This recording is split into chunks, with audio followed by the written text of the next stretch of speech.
Muy bien, continuando con las exposiciones, ya tenemos también otro tema muy especial, muy interesante, denominado Derecho Penal y Compliance Stage para combatir la corrupción, que estará a cargo de nuestro invitado, el doctor Manuel Espinosa de los Monteros, quien es abogado y consultor en responsabilidad penal de personas jurídicas y programas de compliance. Ha sido abogado de despachos en México, Alemania, Nueva York y España. Ha colaborado en distintos proyectos de asesoría en materia de defensa penal, preventiva y compliance, especialmente en temas de anticorrupción para empresas del Dow Jones, IBEX y DAX 30. En el sector público ha asesorado gobiernos municipales, estatales y federales en temas de estrategias para prevenir el fraude y la corrupción, responsabilidad penal de empresas y programas de compliance. Actualmente asesora a distintas entidades jurídicas del sector público y privado para la implementación de programas de fraude y corrupción basados en la evidencia empírica. De igual forma, es Senior Fellow de Wharton Business School, Siglich Center for Ethical, donde centra su investigación en la evaluación de efectividad de los programas de prevención de la corrupción. En el ámbito académico, es importante indicar que es presidente de Jóvenes Penalistas de la Asociación Internacional de Derecho Penal y cursó estudios de doctorado en la Universidad Tübingen de Múnich y el Instituto Max Planck para el Derecho Penal Internacional de Friburgo. Cuenta con diversas publicaciones en español, también en alemán, inglés y portugués, con el derecho penal y la prevención de delitos financieros, especialmente aquellos relacionados con la corrupción. De igual forma, es ponente frecuente en varios eventos internacionales como este. Doctor Espinosa de los Monteros, bienvenido a este congreso organizado por el Colegio de Abogados de Arequipa, sucesor de la Academia Lauretana, y justamente en la celebración de ese bicentenario tenemos a bien este congreso. Bienvenido, le doy el uso de la palabra. Muchas gracias, doctor, por la presentación tan gentil. Si por algo no se escucha bien, me lo hacen saber, por favor. Si no, continúo. Se escucha bien, doctor. Perfecto. Agradecer la invitación, agradecer a un amigo muy querido, mi amigo el doctor Mario Amoretti, por toda esta gentileza. Para mí es un orgullo poder celebrar con ustedes este bicentenario y evidentemente gracias a todo el equipo del Colegio de Abogados de Arequipa y felicitaciones una vez más por el bicentenario, pero también por fomentar este intercambio de conocimiento entre expertos de distintos países, estudiantes del derecho y gente comprometida con el combate a la corrupción desde el punto de vista teórico, dogmático y práctico. Entonces, bueno, los saludo desde México. Normalmente estoy en Alemania, pero precisamente por mis actividades profesionales en estos temas relacionados con la defensa penal preventiva y el cumplimiento normativo, vengo muy frecuentemente a México y ahora tuvimos la coincidencia de que estamos hablando casi en el mismo uso horario, ¿no? Para mí es un poquito más temprano que para ustedes, pero con mucho cariño y con mucho gusto comparto esta mañana con los aquí presentes. Bueno, me gustaría compartir la presentación, un segundo, y para efectos prácticos pienso que podría presentarles unos 30 minutos aproximadamente, primero para no aburrirlos y segundo para dejar espacio a lo más importante que son las preguntas y el diálogo. Entonces, bueno,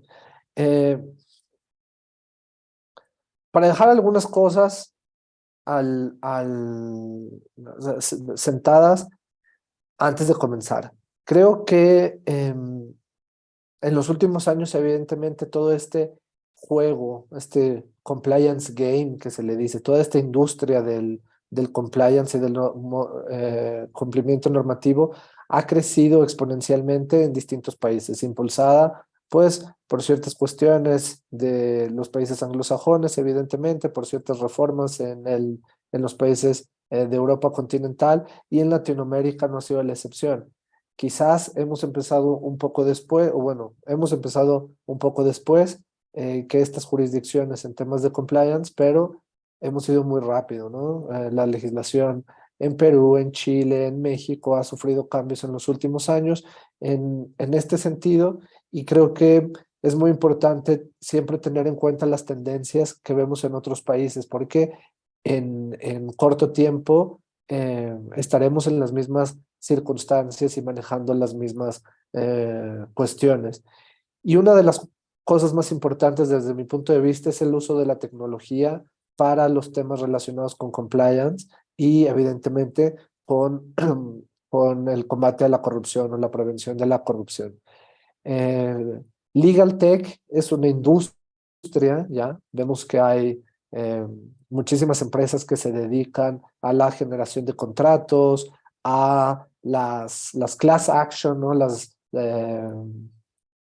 acciones colectivas, o por ejemplo todos estos trámites contra las aerolíneas, que son evidentemente una actividad de los despachos jurídicos, pero se hacen a través de softwares y distintas aplicaciones. Y si bien creo que todavía estamos lejos de tener jueces que sean computadoras y estas cuestiones, es algo que nos deberíamos de empezar a plantear, porque ya hay algunos ejercicios en ese sentido. Si hay coches automáticos, bueno, puede ser que en algún momento haya,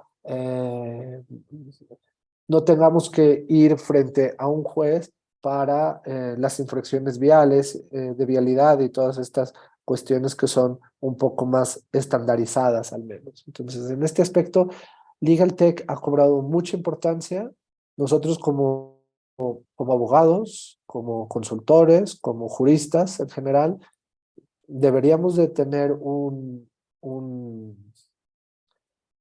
deberíamos de dejar un ojo en estas cuestiones porque, bueno, no solamente es el futuro, sino ya en algunas partes son cuestiones que están muy presentes en las actividades. Por ejemplo, si nos ponemos a pensar, hace 20 años o 15 quizás, buscábamos, al menos en México y seguramente en algunos países, la jurisprudencia en estos tomos forrados de piel muy bonitos, y ahí se buscaba la jurisprudencia, y ahora pues se hace a través de un software y de una plataforma con 3 palabras, podemos encontrar una gran cantidad de información, y esos quizás eran los primeros pasos, y ahora encontramos, como lo mencionaba, algunas herramientas interesantes. Em, Dos cuestiones también a manera de introducción. Algo que siempre hemos visto muy relacionado con las herramientas tecnológicas en materia de compliance son los softwares para descubrir las personas que están sancionadas por alguna de las listas negras, ya sea de la OFAC, del Banco Mundial, etcétera. Muchas de las empresas, y quizás Mario no me dejará mentir aquí, usan este tipo de softwares para eh, revisar que sus proveedores y que sus clientes no estén en estas listas negras relacionadas con temas de lavado de dinero, de blanqueo de capitales o de financiamiento del terrorismo o alguna otra sanción internacional. Entonces, esto es algo común. También es muy común encontrar ahora investigaciones internas, que es el slide que les presento. Es un software para el review de documentos. Cuando se hace una investigación interna, pues se tienen que revisar una gran cantidad de terabytes, y la mayoría de esta información es a través o son correos electrónicos que se tienen que revisar porque las autoridades así lo solicitan, y también para poder lograr una mejor posición en la defensa, evidentemente. Entonces, ya hay softwares que se dedican al filtro de estos correos electrónicos, son bastante eh, mm, bueno, Son un poco rudimentarios desde el punto de vista tecnológico porque son softwares que analizan el contenido de los correos electrónicos, de los documentos de PowerPoint, de Word, etcétera, etcétera, y filtran eh, eh, palabras o frases que nosotros normalmente en coordinación con la fiscalía y con la empresa decidimos. Por ejemplo, no sé, eh, hace 7 años pues podíamos buscar palabras un poco más concretas como coima, soborno, etcétera, etcétera, porque las personas no estaban acostumbradas o no estaban tan acostumbradas a las filtraciones de los correos electrónicos o a las propias investigaciones internas. Entonces confiaban más en ese tipo de comunicación y se sentían más seguros y escribían cuestiones un poco más burdas, ¿no? Ahora pues es muy difícil encontrar algo en esos correos electrónicos. Yo podría decir que en las investigaciones internas que hemos trabajado, el 99.999% de los documentos analizados no son relevantes, porque las personas se cuidan. Igual es con el WhatsApp, ¿no? Hace algunos años, pues uno escribía mucho más cosas, eh, y ahora, a raíz de todas estas filtraciones que se han visto, la gente tiende a ser mucho más precavida en lo que pone y en lo que comunica y en lo que envía, evidentemente. Y así ha pasado con esto. Sin embargo, hay softwares muy, muy conocidos que ayudan en las investigaciones internas, sobre todo aquellas investigaciones relacionadas con el fraude y delitos relacionados con la corrupción, evidentemente. Los temas de cartel, manipulación de mercado, eh, y delitos relacionados con la competencia económica, es un poco más difícil encontrar dicha información porque evidentemente se hacen acuerdos entre los dirigentes de las empresas y es muy difícil que esto sea a través de correos electrónicos. Esto es un poco cómo funciona el software, el dashboard de los softwares, la cantidad de emails que se revisan, un ejemplo de las comunicaciones y los conceptos o las palabras que se destacan en estas investigaciones internas, que si bien el primer filtro es este tipo de softwares, el segundo filtro, el first level review, el primer review está llevado a cabo por abogados un poco más junior porque se dedican a leer los correos electrónicos. Y como decía antes, el 99.9% de esos correos electrónicos no es relevante, pero hay que encontrar ese correo que por algún descuido está ahí, ha sido enviado y nos da algún indicio de por qué camino seguir en el transcurso de la investigación. Eh, Muchas veces se cometen errores por parte de las personas que están involucradas en alguna conducta o incluso en alguna omisión a sus deberes de control y se deja registrado ahí y ese es el correo que hay que encontrar para seguir con la investigación. Después, este análisis se lleva a cabo en un second level review por abogados con más experiencia que revisan la información que ha sido previamente analizada o filtrada y lo hacen con una perspectiva más global para poder tener una información más sólida sobre qué pasó o qué no pasó, ¿no? Dicho esto, y estas dos herramientas que ustedes conocerán, tanto la de sanciones y de listas negras para proveedores y clientes e investigaciones internas, me quiero enfocar en otro aspecto. Y ese otro aspecto tiene también su fundamento en la cantidad de información y de riesgos que tienen ahora las empresas y los oficiales de cumplimiento. Aquellos de ustedes que sean oficiales de cumplimiento sabrán que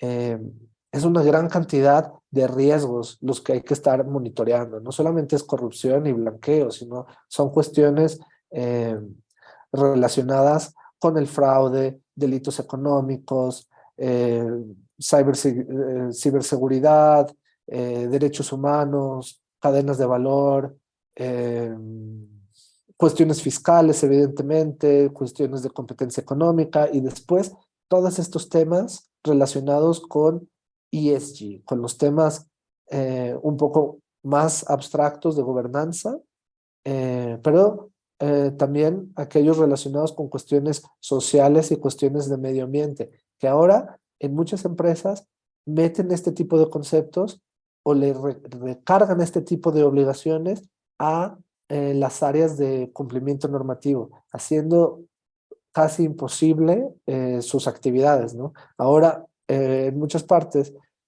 además de estos riesgos comunes que conocemos, que estaban encargados a los departamentos de compliance, ahora hay que sumarles temas como manejo de residuos, manejo de agua, buen manejo de la energía, todos los temas relacionados con la cadena de valor, seguridad laboral, etcétera, etcétera. Entonces, es una gran cantidad de información que hace realmente casi imposible el trabajo de los oficiales de cumplimiento, por los cuales tengo mucha admiración porque son los primeros en, en ser responsabilizados cuando pasa algo o cuando algo no funcionó, y la cantidad de información que tienen que estar monitoreando es muy considerable. Y esto sumado a eh, la multijurisdiccionalidad, hablando de empresas multinacionales, pues evidentemente que es un tema que sin ayuda de tecnologías será muy difícil controlar, ¿no? Imagínense ustedes una empresa multinacional que está, o una empresa minera que está en México, pero cotiza en Londres y tiene además minas en Perú y Chile, que es un ejemplo real, ¿no? Para los que hemos trabajado en los últimos años. Ellos tienen que, evidentemente, en materia de corrupción, analizar los estándares del UK Bribery Act, evidentemente, también aquellos de Estados Unidos por, por distintas cuestiones, pero además México, y México tiene 32 entidades federativas, entonces esto complica un poco con 32 códigos penales distintos, que lo complica un poco, guardando proporciones, ¿no? En el tema de corrupción y los delitos federales, pero eso son consideraciones que hay que tener, y además las regulaciones en Chile y en Perú. Y si a esto no solamente le sumamos la regulación, sino las actualizaciones, tanto aquellas duras, las reformas legales, pero aquellas un poco más blandas, comunicados de prensa, circulares de la fiscalía, circulares de distintas autoridades, todo este tipo de cuestiones que hay que tener monitoreadas, pues hace el trabajo de los oficiales de cumplimiento bastante difícil. Por ejemplo, aquí quería ponerles nada más algunos estándares de ciertos países, 4 o 5 países, para ver la cantidad de información que existe, porque sumado a todas estas cuestiones eh, de legislación y las reformas a la legislación, tenemos los estándares blandos, ¿no? El UNE en España, la Fiscalía, la circular de la Fiscalía, por ejemplo, todos los ISOs que tenemos, aquellos relacionados con la prevención del cohecho y la corrupción, aquellos relacionados con la gestión de riesgos, de compliance en general y estas cuestiones. Y luego los estándares internacionales. Si hablamos de el sector minero, por ejemplo, de la industria de la extracción, tenemos aquellos lineamientos de la OSDE y del EITI, por ejemplo. Luego, Naciones Unidas tiene un gran compendio de lineamientos que hay que seguir, máxime de la Agenda 2030 y estas cuestiones, ¿no?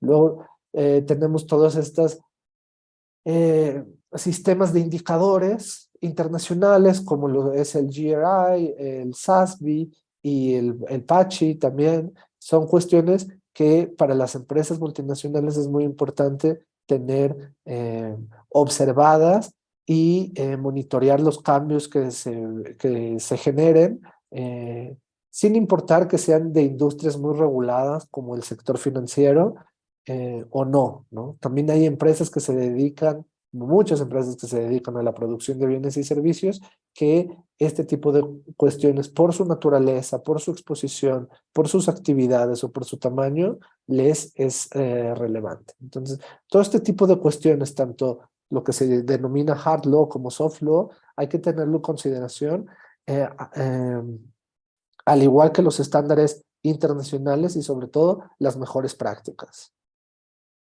Ahora, un tema también que para mí, y ya entrando en el tema de la corrupción, me parece fundamental y creo que a lo mejor no es el caso del Perú, pero es uno de los ejemplos que siempre ponemos en México cuando hablamos con autoridades públicas de estos temas de compliance, porque el compliance en el sector público es algo que está creciendo, es algo muy necesario y es algo que en Latinoamérica deberíamos de darle más atención. Estos programas de cumplimiento en los gobiernos locales, en las municipalidades, porque es evidente que la interacción entre el regulado y el regulador tiene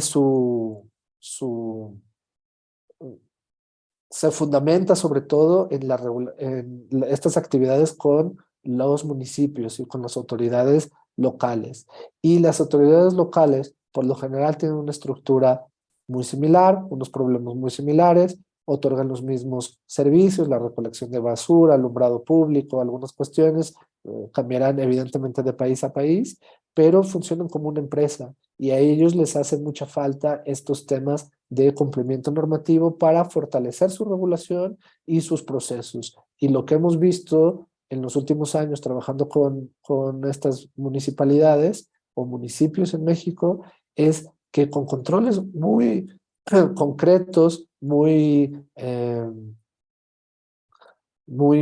claros y muy obvios, se puede generar más confianza por parte del ciudadano, se puede mejorar la recaudación y se puede prevenir fugas de recurso que se transmite en mejor gobierno, evidentemente. Entonces, en este aspecto de compliance y de tecnologías, no nos olvidemos tampoco del sector público, que es fundamental.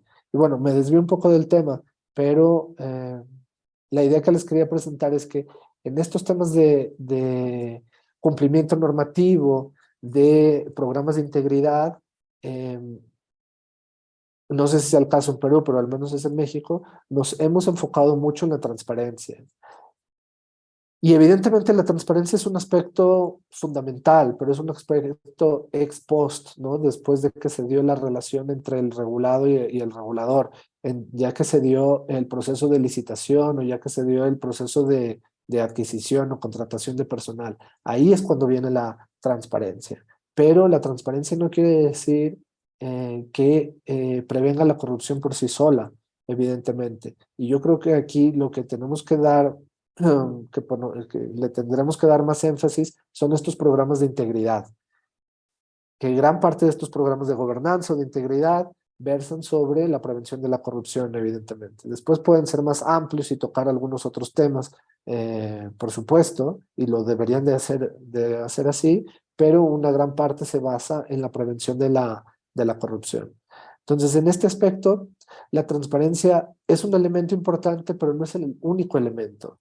Y aquí creo que ha sido contraproducente relacionar el discurso de prevención de la corrupción con el discurso de la transparencia, porque yo me he encontrado con empresas o personas o entidades públicas muy transparentes, pero no necesariamente con procedimientos y normativa interna sólida para prevenir los casos de la corrupción. Un ejemplo es cuando les llega la auditoría a estos municipios, hemos visto una fila de 30 proveedores afuera de las oficinas del Contralor que esperan firmar sus contratos a pesar de que llevan trabajando 6 meses o un año para el municipio. Pero como viene la auditoría, hay que firmar todos esos contratos para efectos de la transparencia. Entonces, no lo tendremos que relacionar uno a uno. Y un claro ejemplo es que aquí les presento los 10 países que tienen mejor marco normativo en materia de transparencia según el Global Right to Information Index.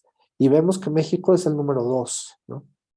Y es un ejemplo que siempre pongo cuando vengo a México. Nadie espera que México tenga el número 2 en temas de la regulación en materia de transparencia. Pero después les pregunto, ¿cuáles creen ustedes que son los otros países? Y las respuestas comunes son Suecia, Dinamarca, etcétera. Pero aquí vemos que son Afganistán, evidentemente por el tema de la ocupación de los Estados Unidos y ahora el resurgimiento del país, por decirlo así, Serbia, Sri Lanka, Eslovenia, Albania, y todos estos países van del lugar 120 para abajo en materia de percepción de la corrupción. Creo que es un muy claro ejemplo de que la transparencia no es lo único, y evidentemente aquí estamos hablando de percepción de la corrupción, pero es un indicador, no es el indicador para saber qué tan mal o qué tan bien está el país, pero es uno de los distintos indicadores que podríamos utilizar. Entonces, aquí hacer esa distinción entre transparencia y corrupción. Ahora, en este caso que les quiero presentar, que me parece fundamental y es uno de los elementos que hemos olvidado, es la obligación de las personas jurídicas de monitorear los cambios regulatorios que les son aplicables y son relevantes según su exposición, su tamaño y su actividad comercial. Esto ya viene en muchas legislaciones como un elemento fundamental de los programas de cumplimiento. Y aquí les pongo varios ejemplos. Esta famosa guideline para la evaluación de los programas de cumplimiento, donde establece las características que debería de tener para ser efectivos, ya establece la necesidad de monitorear los cambios regulatorios de una forma permanente, como un elemento que nos dé mayores indicadores sobre la efectividad del programa y posteriormente mejores argumentos frente a las autoridades para llegar a un acuerdo, para llegar a un atenuante de la responsabilidad de la persona jurídica o para que la persona jurídica no sea responsable por la conducta o la omisión que se esté investigando. Lo mismo pasa en el Reino Unido. En el Reino Unido, donde precisamente estos 6 puntos relacionados con el UK Bribery Act ya consideran de forma muy concreta el monitoreo de los cambios regulatorios como parte fundamental del análisis de riesgo permanente que las empresas deben de llevar a cabo.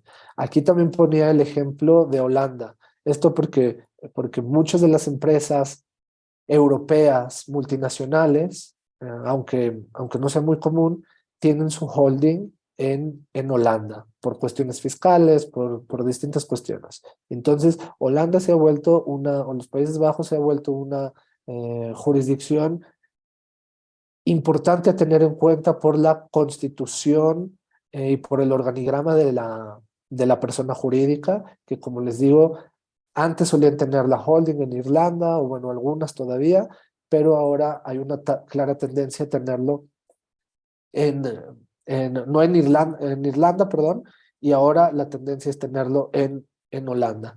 Y aquí también es muy importante la perspectiva alemana, ¿no? Que siempre desde la teoría jurídica latinoamericana seguimos con mucha atención, evidentemente, pues el Tribunal Supremo alemán ya, se los puse aquí, ya en una de sus decisiones establece como un requisito fundamental el estar actualizado en los temas que le competen a la empresa en materia de regulación. Esto es muy importante porque es una clara tendencia y desde mi punto de vista es fundamental que las empresas sigan estos lineamientos por cuestiones de competitividad, por cuestiones de su apetito de riesgo también, de su soporte a los riesgos reputacionales, que tantos riesgos reputacionales pueden manejar y sobre todo por la exposición de responsabilidades penales de sus dirigentes, que es fundamental tener esto en cuenta. Muchas veces cuando vamos con empresas a presentarles estas propuestas de cumplimiento normativo, el factor determinante es qué tanta exposición o qué tanto riesgo legal tienen los directores, los miembros de los consejos de supervisión. En Alemania, en estos países dualistas donde las empresas tienen consejos de supervisión, nuestros Aufsichtsrat, que no son todos, es interesante ponerles en perspectiva su responsabilidad individual, ¿no? Y cuando vemos que muchos de esas personas que están en los consejos de supervisión y en los consejos de dirección tienen seguros, seguros para gastos jurídicos que cubren una ínfima parte de la exposición que ellos tienen según su responsabilidad individual, pues bueno, es el momento en el que dicen, por favor, hay que trabajar juntos, ¿no? Entonces, en este aspecto, el monitoreo es un elemento que tenemos que empezar a considerar y que tenemos que llevar a cabo. Ahora, se complica, evidentemente, porque no solamente es monitorear aquellos cambios o actualizaciones en materia de corrupción, fraude y blanqueo. Ahora lo tenemos que hacer en temas de ESG, con todo este espectro inmenso que abarca los temas de ESG. Si yo trabajara en una multinacional, creo, y fuera oficial de cumplimiento, creo que estaría preocupado por estas cuestiones porque es una responsabilidad latente que tiene implicaciones de responsabilidad individual, y también optaría por que todo este espectro de ESG, o no he conocido hasta ahora un oficial de cumplimiento que quiera, además de las actividades que lleva, encargarse de los temas de ESG, porque son temas muy concretos, muy específicos, relacionados con el medio ambiente, cuestiones sociales, y es una gran cantidad de información con la que hay que trabajar. Y por ende, bueno, vemos que muchas empresas están empezando a abrir sus propias unidades de sostenibilidad, sustentabilidad o ESG. Perdón.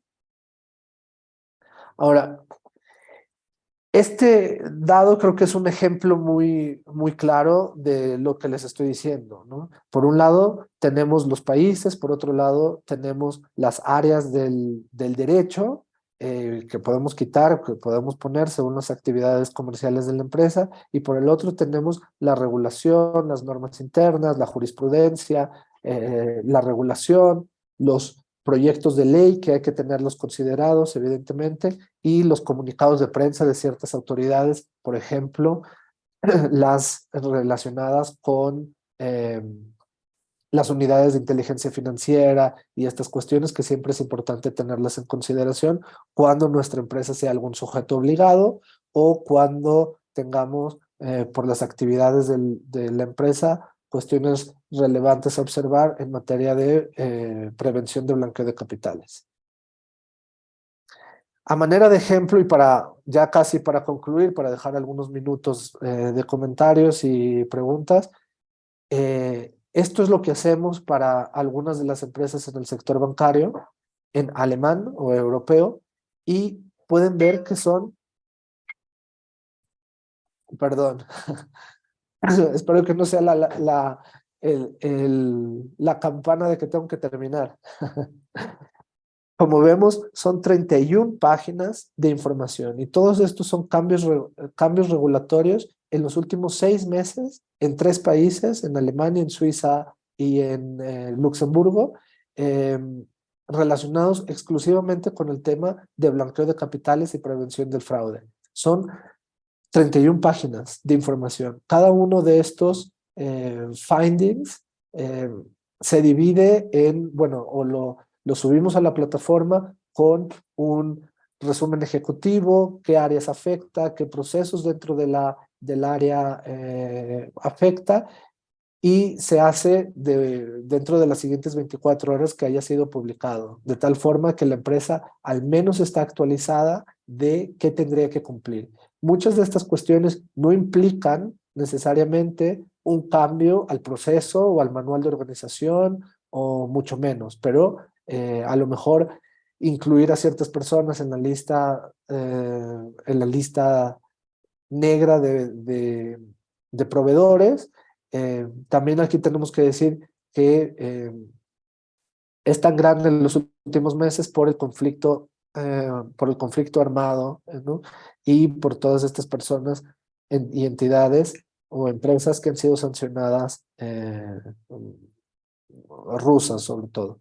Entonces, estos son unos ejemplos repito, 3 países, 6 meses, 2 riesgos y solamente el sector bancario. Esto es un poco un screenshot de una de las o de una parte de la información que se sube, porque es fundamental esto, traducir este tipo de textos que Mario conoce muy bien, es el párrafo 1 de la GBG, de la legislación en materia de blanqueo de capitales, y si tenemos oficiales de cumplimiento con la capacidad teórica, intelectual y con el compromiso como el doctor Amoretti, bueno, pues más bien él es el que nos explica este tipo de legislaciones, pero la gran mayoría de los oficiales de cumplimiento no puede comprender este tipo de cuestiones. De tecnicismos, muchos de los oficiales de cumplimiento de las empresas no son abogados,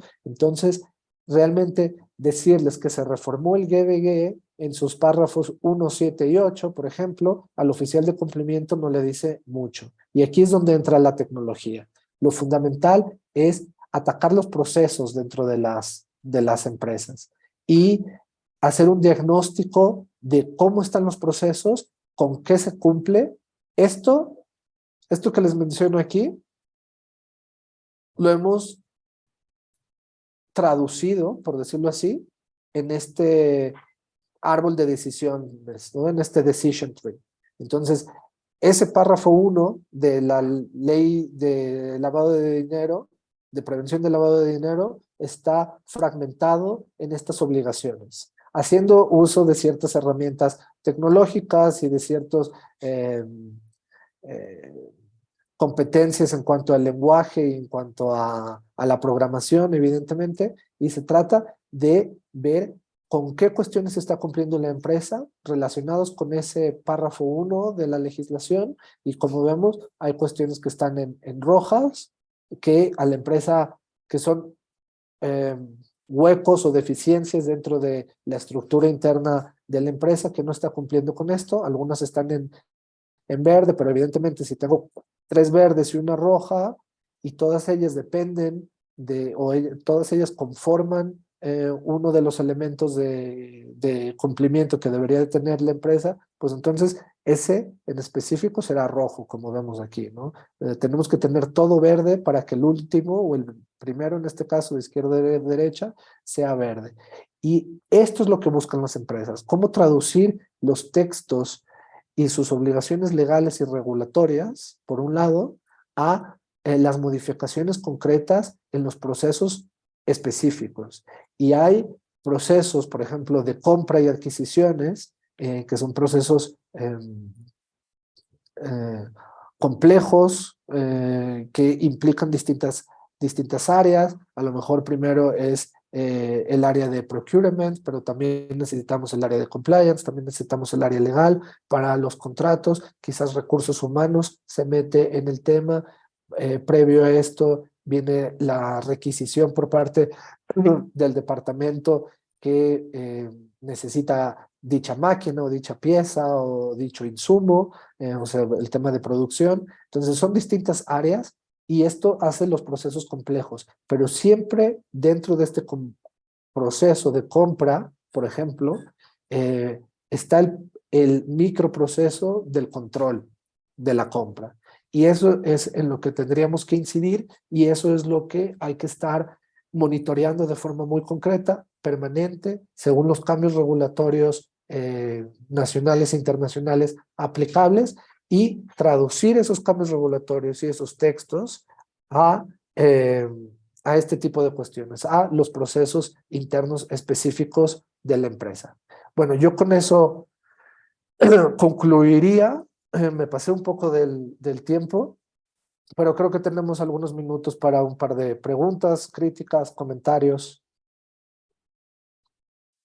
Bueno, primeramente, muchas gracias por su exposición. Tenemos una intervención en este momento de pregunta. Doctor Mario Moretti.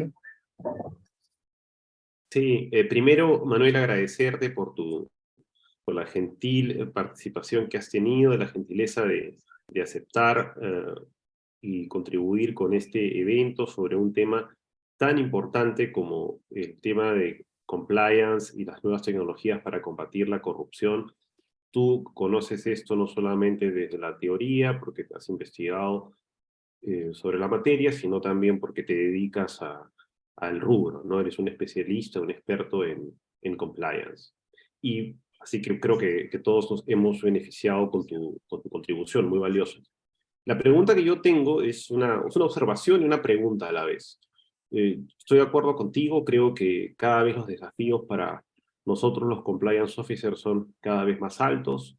Ya no se trata solamente de lo que se conoce como el ABC Compliance o Compliance Anticorrupción, tratar de evaluar a los socios empresariales que quieren hacer negocios con la empresa en la que uno trabaja, sino ahora todo esto va involucrando incluso a los que son los suppliers,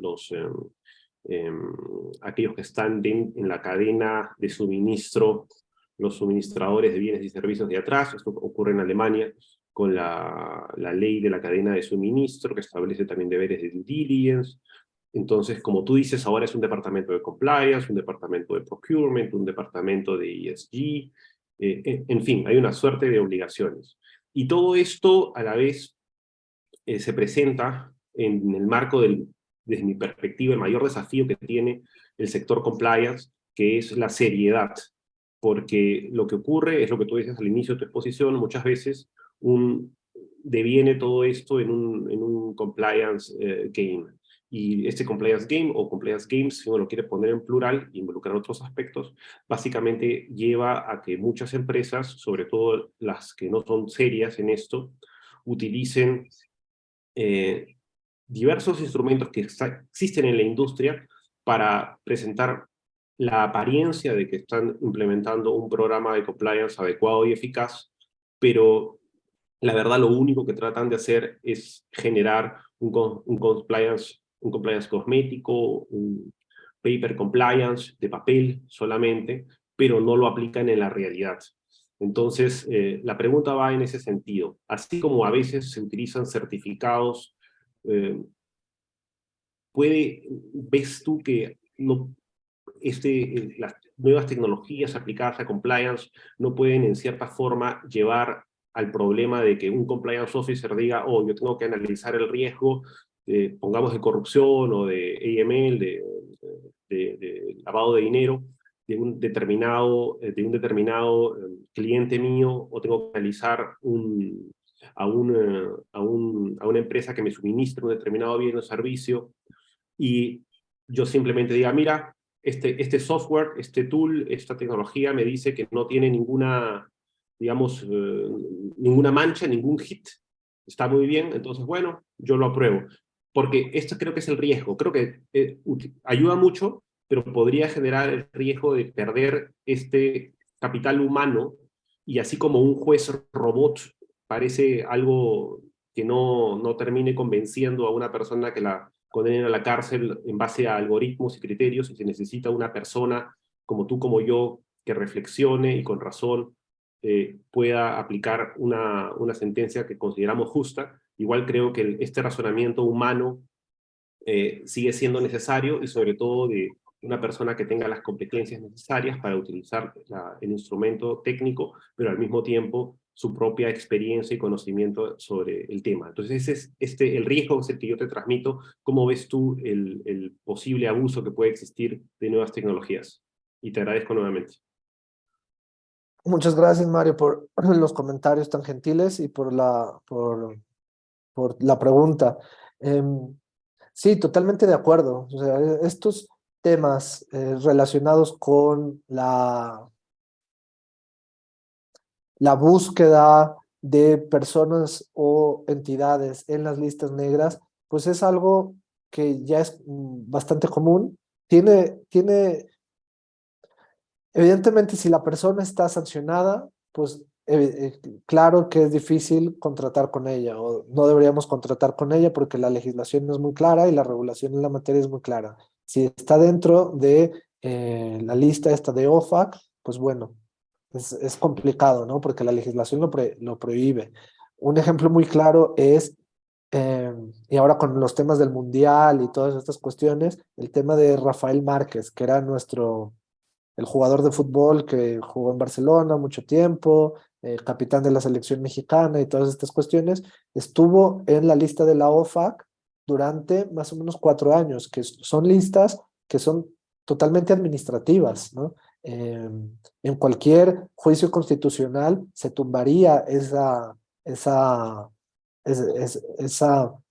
medida y evidentemente como es previa al juicio, es una cuestión administrativa y en Estados Unidos, pues bueno, es muy político y representa muchos intereses. Aquí tuvimos, junto con Rafa Márquez, tuvimos un cantante de música regional muy famoso que no podía subir sus canciones a Spotify porque Spotify tiene prohibido, como cualquier empresa, colaborar con personas o entidades que estén en la lista de la OFAC. Después de 4 años y de procesos administrativos y todas estas cuestiones, salieron de la lista, no mediante un juicio, porque no se puede apelar dicha decisión, porque no hay un juicio previo. Entonces, hay muchas personas que están sancionadas, que seguramente no deberían, pero no se puede contratar con ellos. Y el otro ejemplo es, y ahora que me encontré en México y fue una región de producción de café que exporta a Alemania, están los micro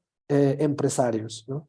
A ellos no les podemos exigir que cumplan con las obligaciones formales de estas legislaciones europeas como la legislación alemana en materia de cadena de valor y suministros o del proyecto de directiva europea, porque son micro empresarios o microproductores campesinos y no les podemos exigir que tengan un código de conducta y unos protocolos de anticorrupción y unos protocolos de derechos humanos y protección del medio ambiente y estas cuestiones. La protección de los derechos humanos y la protección del medio ambiente lo dan por naturaleza, porque producen, son microempresarios. Y este ejemplo lo pone muy bien el profesor Eduardo Sadinís, relacionado con los proveedores brasileños para el mundial que se llevó a cabo hace unos años, donde la FIFA les pedía a los proveedores que cumplieran con ciertas eh, condiciones formales. Y evidentemente los empresarios más pequeños, que son los que mejor cumplen con políticas, digamos, o con comportamientos de integridad, no se les puede exigir que tengan esto documentado precisamente por su propio tamaño. Entonces, sí, evidentemente que representa un riesgo dejarnos llevar solamente por lo que el software encuentre. Deberemos de ir en algunos de esos casos más allá, pero sí, si la legislación no nos permite trabajar con empresas que estén sancionadas en nuestros propios países por temas relacionados con corrupción o fraude y no les permitan cerrar contratos de obra pública, pues tampoco se puede hacer mucho, ¿no? Pero sí, se requeriría de analizar de alguna forma casos concretos para ver las particularidades de ese caso relacionado con ese software. Y con los otros softwares, pues de monitoreo por ejemplo, una de las cosas que nosotros les decimos a las empresas que usan esta plataforma eh, de monitoreo de la información es que eh, seguramente hay alguna jurisprudencia que no está ahí, ¿no? Es imposible monitorear el 100% de todo, es imposible monitorear el 100% de las personas que estén sancionadas en tiempo real, porque a lo mejor una persona que no está sancionada en Estados Unidos y puede contratar con el Banco Mundial y puede contratar con esos países, está sancionada en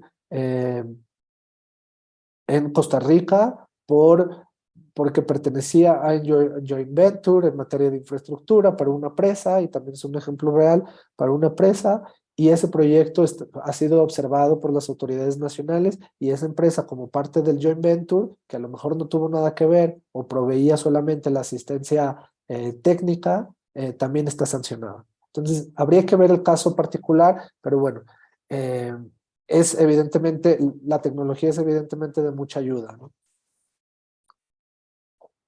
Ok, queremos agradecer, doctor Manuel Espinosa, su participación en este congreso y esperamos también que en el futuro podamos tenerlo nuevamente en algún evento por acá. Le damos las gracias, reciba los saludos de la Junta Directiva, del decano y de todos los abogados del Colegio de Abogados de Arequipa. Muchísimas gracias, es un placer y espero poder volver a saludarlos y tener la oportunidad de conversar con ustedes. Muchas gracias. Muchas gracias. Muy bien, a todos los participantes les invitamos a quienes están sumando a poder compartir con nosotros estas importantes conferencias que tenemos. Seguidamente,